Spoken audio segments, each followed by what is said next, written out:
Este año, para la Semana de la Educación, hemos organizado un encuentro entre alumnos de Lanbide, alumnos de Santa Teresa y usuarios de Aspace.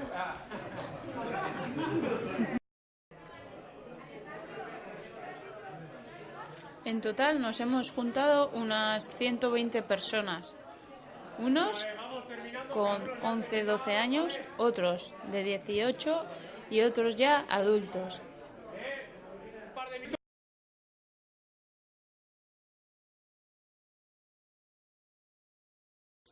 Nos repartimos en grupos heterogéneos.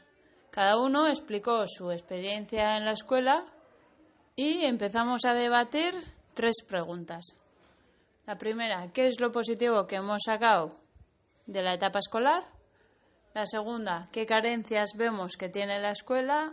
Y la tercera, ¿cómo sería nuestra escuela ideal?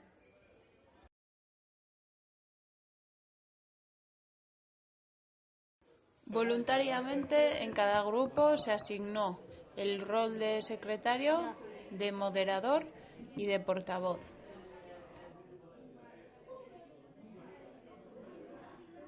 ¿Con qué disfrutas en la